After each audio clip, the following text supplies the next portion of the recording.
अस्सलाम वालेकुम जी व्यूवर्स, कैसे हैं आप। उम्मीद है कि अल्लाह के करम से बिल्कुल ठीक ठाक होंगे। तो आज जो रेसिपी लेके आई हूँ मैं वो है भिंडी गोश्त। बड़ी ही मुनफरद रेसिपी है और बड़ी ही आसान है और टेस्ट में इतनी लाजवाब बनती है कि सब आपकी तारीफ़ें करेंगे। आपने एक बार ट्राई ज़रूर करनी है, इंशाल्लाह आपको बहुत पसंद आने वाली है। आप अगर आपने एक बार मेरी इस तरीके से बना ली तो इंशाल्लाह आप इसी तरीक़ों को फॉलो करते हुए बनाएंगे। इंशाल्लाह ये इतनी टेस्टी बनती है कि आपको बहुत ही पसंद आएगी। रेसिपी पसंद आती है लाइक कर दिया करें, चैनल को सब्सक्राइब कर दिया करें और वीडियो को शुरू से लेकर एंड तक वॉच करेंगे, तभी आपको पता चलेगा कि ये मज़ेदार सी भिंडी गोश्त मैंने कैसे बनाया है। तो चलिए रेसिपी स्टार्ट करते हैं। बिस्मिल्लाहिर्रहमानिर्रहीम। अच्छा जी, मैं यहाँ कुकर ले रही हूँ क्योंकि मेरे पास है मटन का गोश्त। 600 ग्राम मैंने मटन लिया है और इसको अच्छे से वॉश करके एक स्टैंडर पे रख देना है। जब खुश्क हो जाए तो तब मैंने कुकर में डाल दिया है। 2 मीडियम साइज़ की प्याज ली है, 4 अदर टमाटर लिए हैं, इनको मोटा मोटा काट कर डाल दिया है। लहसुन का एक फूल लिया था, उसको छील कर डाल दिया है। अब ड्राई स्पाइसेस डाल लेते हैं। उसमें मैंने धनिया लिया है 1.5 चम्मच। तो ये थोड़ा भिंडी में ज़्यादा ही जाता है, भिंडी हो या करेला हो, भरवा सब्ज़ी में ये थोड़ा ज़्यादा ही जाता है और हम भिंडी बना रहे हैं तो इसमें भी ज़्यादा ही डालेंगे। 1 चम्मच चिली फ्लेक्स का डाला है, 1/2 चम्मच सुरख मिर्च का डाला है, 1/2 चम्मच हल्दी का और 1 चम्मच नमक का डाला है। 1 गिलास पानी का ऐड कर देंगे और पानी डालकर हमें इसको मिक्स कर देना। अच्छा जी, इसको अच्छे से मिक्स कर दिए हैं और अब लीड लगा देंगे। लीड लगाकर सीटी चलने पर जब 12 मिनट हो जाए, 12 मिनट के बाद हम इसको खोलने वाले हैं। तो 12 मिनट का टाइम लगा देंगे। यहाँ देखिए मैंने कुकर को बंद कर दिया है, फ्लेम ऑन है और आ जाते हैं भिंडी की तरफ। तब तक हम भिंडी की तैयारी कर लेते हैं। यहाँ मैंने 1/2 kg भिंडी ली थी और इस तरह की नरम वाली भिंडी लेनी है। फ्रेश मिल जाए तो उसका टेस्ट और ही होता है, बहुत ज़बरदस्त टेस्ट आता है। जो लंबी हो उसके 2 पीस कर लें। भिंडी को दोनों एजेस से काट कर दरमियान में से चीरा लगा लेंगे। इससे क्या होता है कि मसाला बहुत अच्छे से जज्ब हो जाता है और दूसरा इसमें कीड़ा वगैरह हो तो वो भी मालूम हो जाता है। साथ ही 12 मिनट हो चुके हैं, भिंडी भी हमारी रेडी हो चुकी है और गोश्त भी अच्छे से गल चुका है।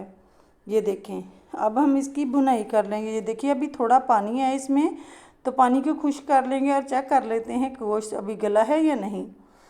तो चेक करने के लिए मैंने यहाँ एक बोटी निकाली है, इसको तोड़कर देखेंगे तो ये गल चुका है। तकरीबन 90% गल चुका है। जो 10% रहता है ना, वो इसी पानी में जो हम ड्राई करने वाले हैं इसी में ही गल जाएगा। तो यहाँ देखिए पानी को ड्राई कर लिया है, गोश्त भी हमारा अच्छे से गल चुका है। अब हम हस्बे ज़रूरत ऑयल डाल लेंगे। तो यहाँ मैं अपनी पसंद के मुताबिक हम कम ही ऑयल डालते हैं, तो ऑयल डाल रही हूँ। आप कम या ज़्यादा जितना खाते हैं उसी हिसाब से डाल सकते हैं। मैंने यहाँ ये 2 डोई डाली हैं अपने गोश्त के हिसाब से या अपनी सब्ज़ी के हिसाब से। कुछ लोग ज़्यादा खाते हैं या कम खाते हैं, वो अपनी मर्ज़ी के मुनासबत से डाल सकते हैं। इसकी अच्छे से बुनाई कर लेनी है यहाँ तक कि ऑयल सेपरेट हो जाए। यहाँ देख सकते हैं अच्छे से मसाला मिक्स हो चुका है और गोश्त की बुनाई हो रही है और ऑयल भी सेपरेट हो रहा है। साइडों से बबल उठ रहे हैं तो ऑयल भी अच्छे से सेपरेट हो रहा है। अच्छे से बुनाई कर लेनी है। अच्छा, जितने अच्छे से गोश्त की बनाई होगी ना, उतना ही हमारा ये भिंडी गोश्त टेस्टी बनने वाला है। इतना कि यमी बनता है कि सब उंगलियां चाट चाट कर खाएंगे, इतना यमी बनता है, बहुत टेस्टी बनने वाला है। आप भी इसी तरीके को फॉलो करते हुए बनाएंगे ना तो बहुत ज़बरदस्त बनेगा और सभी तारीफ़ें करेंगे। यहाँ देखिए गोश्त को अच्छे से भून लिया है, ऑयल सेपरेट हो चुका है। फ्लेम को बंद कर दिया है और दूसरे साइड पे मैंने एक कढ़ाई ली है और 2 टेबलस्पून के करीब ऑयल डाला है। हम ज़्यादा ऑयल में भिंडी फ्राई नहीं करने वाले। जब ज़्यादा ऑयल में फ्राई करते हैं ना तो भिंडी का वो टेस्ट नहीं आता। अच्छा जी, भिंडी की हम हाई फ्लेम पे बुनाई करेंगे। जैसे ही हाई फ्लेम पे करेंगे ना तो इसकी लेस बहुत जल्द ख़त्म हो जाएगी। कुछ लोगों को रहता है ना कि इसकी लेस रहती है। जब इस तरीके से आप भुनाई करेंगे ना, कम ऑयल डालकर हाई फ्लेम पे आपने इसको भूनना है, तो बहुत जल्द इसकी लेस्ट 1 से 2 मिनट में ही ख़त्म हो जाती है। ज़्यादा देर भूनना भी नहीं पड़ता। यहाँ देख सकते हैं भिंडी हम भून रहे हैं और 2 से 3 मिनट लगेंगे और अच्छे से ये भुन जाएगी और फ्लेम हमने हाई ही रखना है। तो ज़्यादा ऑयल नहीं डालना, अगर ज़्यादा डालेंगे ना तो भिंडी का वो टेस्ट नहीं आएगा। तो बहुत कम ऑयल में भिंडी फ्राई करें तो इस तरीके से बहुत ही टेस्टी बनती है। और आगे चलकर इसमें कुछ मसाले डालने वाले हैं जिससे इसका टेस्ट मज़ीद एनहेंस होगा, बहुत ही टेस्टी बनने वाली है। तो यहाँ देखिए भिंडी को भूनते हुए मुझे 1 मिनट हो चुका है। तो अच्छे से आपने इसको चलाते हुए भून लेना है। और जो कट लगाया है ना हमने, इसमें मसाले जैसे जज़ब होंगे भिंडी हमारी बहुत टेस्टी बनेगी। यहाँ मैंने 1 टमाटर और 1 प्याज और 3 से 4 हरी मिर्चें ली हैं, इनके क्यूब्स बना लिए हैं, ये डाल दिए हैं। एक तो लुक खूबसूरत आएगी, देखने में भी खूबसूरत लगेंगे और टेस्ट वाइज भी ये टेस्ट बढ़ाएंगे। ये डाल दिए हैं। इनको 1 मिनट के लिए हाई फ्लेम पे हमें भून लेना है, साथ ही यहाँ तक कि इसका भी थोड़ा क्रंच बाकी रहे। यहाँ जी एक मसाला डालते हैं, उसमें जी हमने लिया है अदरक पाउडर, अगर पेस्ट हो तो वो भी डाल सकते हैं। और 1/2 टी स्पून नमक लिया है, 1/2 टी स्पून अदरक पाउडर लिया है और 1/2 टी स्पून काली मिर्च का यूज़ कर रहे हैं। ये चीज़ें डालकर अगर आप भिंडी को इस तरह फ्राई करेंगे ना, तो यकीन माने गोश्त में डालेंगे ना तो सब आपकी तारीफ़ करेंगे, बल्कि आप इनाम पाएंगे, इतनी यमी बनती है। ये चीज़ें आपने डालनी है। अगर अदरक का पाउडर ना हो तो आपने पेस्ट डाल लेना है। और काली मिर्च डाली है, नमक डाला है, डालकर 1 मिनट तक मज़ीद चला देंगे।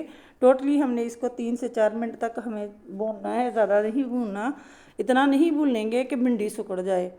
भिंडी हमारी तैयार हो चुकी है। जो गोश्त हमने बना कर रखा था वो ऐड कर देंगे। तो गोश्त की भी लुक चेक कर सकते हैं कि माशाल्लाह बहुत ज़बरदस्त और बहुत ही लाजवाब बनकर तैयार हुआ है। टेस्ट में भी लाजवाब है। अगर आप कलर देख रहे हैं ना खूबसूरत है, तो टेस्ट भी बहुत ही अच्छा बनता है। यहाँ मैंने जो मटन हमने भून कर रखा था वो डाल दिया है। और अब हमें इसको हल्के हाथ से मिक्स कर देना है, क्योंकि भिंडी हमारी गली हुई है। अगर हम ज़्यादा चम्मच चलाएंगे ना तो भिंडी टूट जाएगी। हल्के हाथ से करना है आपने, इसको मिक्स कर देंगे। ये देखें, इस तरीके से थोड़ी देर के लिए चलाएंगे, ज़्यादा देर के लिए चलाना भी नहीं है। और साइड से चम्मच ऊपर से नहीं मारना, साइड से चम्मच उठाएंगे तभी हमारा ये परफेक्ट बनेगा सालन। यहाँ देखिए, इसको मैंने मिक्स कर लिया है अच्छे से, जितनी देर चलाना था चला लिया है। अब ये देखें, फ्लेम को लो करेंगे। हमें भिंडी को भी भुना हुआ है, गोश्त भी अच्छे से भुना हुआ है। फ्लेम को लो कर दिया है। थोड़ा सा गरम मसाला छिड़केंगे और इसको कवर करके 5 मिनट का दम दे देंगे। 5 मिनट के लिए दम दे देंगे। इससे भिंडी के अंदर तक फ्लेवर चला जाएगा, जो कि भिंडी खाने में बहुत ही टेस्टी लगेगा। यहाँ देखिए 5 मिनट हो चुके हैं और माशाल्लाह लुक चेक करें, बहुत ज़बरदस्त सी हमारी ये भिंडी गोश्त तैयार हो चुका है। ये सब्ज़ी इतनी टेस्टी बनती है कि सब बच्चे बड़े सभी ही शौक़ से खाते हैं। और भिंडी देख सकते हैं अच्छे से गल चुकी है।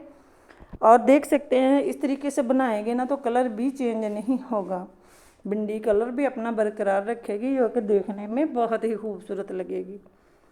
यहाँ देखिए भिंडी हमारी रेडी हो चुकी है। एक बार फिर से मिक्स कर देंगे और इसे आप तंदूर की रोटी के साथ सर्व करें या दूसरी रोटी के साथ या नान के साथ, बहुत ही यमी लगती है। तो मैंने मज़ीद 1 मिनट के लिए कवर कर दिया था। अब हम सर्व करेंगे। ये देखिए माशाल्लाह से, और लुक चेक करें माशाल्लाह, खुशबुएँ तो इतनी ज़बरदस्त आ रही हैं कि माशाल्लाह माशाल्लाह बहुत ही टेस्टी बनता है। मेरी फैमिली को तो बहुत पसंद आता है, इंशाल्लाह आपको भी बहुत पसंद आने वाला है। बहुत ही ये टेस्टी बनने वाला सालन आपने ट्राई ज़रूर करना है, इंशाल्लाह आपको भी बहुत ही पसंद आएगा। भिंडी गोश्त बनाने की यह वीडियो अगर ज़रा सी भी पसंद आती है ना, मेरा यह तरीका ज़रा सा भी आपको पसंद आता है, वीडियो को लाइक कर दिया करें, चैनल को सब्सक्राइब कर दिया करें और ज़्यादा से ज़्यादा शेयर करना है अपने फ्रेंड्स और फैमिली में, ताकि वो लोग भी मज़े मज़े की रेसिपीज़ बना सकें और तारीफ़ें पा सकें। इसी बात के साथ मुझे दुआओं में याद रखिएगा। अल्लाह हाफिज़।